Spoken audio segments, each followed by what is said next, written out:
Arestado ang 3 lalaking nang hold up sa 2 empleyado sa Quezon City. Ang mga biktima sinaksak sa hita nang ayaw ibigay ang kanilang mga gamit. Narito ang Express Report ni Hannibal Talete.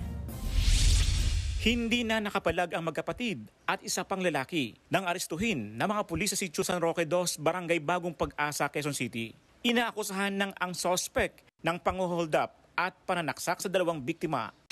Nasugatan ang mga biktima sa kanilang hita. Pawang mga empleyado ng isang aluminum glass company ang mga biktima na nangongolekta raw ng bayad nang mangyari ang krimen. Biglang sumulpot sa kanilang likuran itong 3 suspects at sila itintukan ng patalim para hold upin. Nung ayaw nilang ibigay yung kanilang mga items, ay biglang lang silang pinagsasaksak sa kanilang mga hita. Naisumbong sa mga pulis ang krimen, kaya agad nilang pinuntahan ang mga biktima at ipinakita ang kanilang rogues gallery. Doon natukoy ng mga biktima ang mga suspect kaya nagkasa ng follow-up operation. Nabawi mula sa mga suspect ang mga ninakaw na cellphone. Hindi naman nabawi ang 1,000 pisong cash. Ayon sa mga pulis, ilang beses nang nakulong ang mga suspect dahil sa illegal na droga at sugal. Itinanggi naman ng mga suspect ang pang-hold up. Hindi ko po alam yun. At paano hindi alam?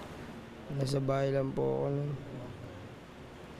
Tapos sinama lang po ako. Hindi po namin ginawa yun. Hindi po ito yun. Nahaharap ang mga suspect sa reklamong robbery at 2 counts ng frustrated homicide. Nagbabalita mula sa frontline. Hannibal Talete, News 5. Mga kapatid, ako po si Ruth Cabal. Maging maalam at may pakialam sa mga may init at rumaratsadang balita sa Frontline Express. Para maging updated sa balitaan, mag-subscribe lang sa social media pages ng News 5.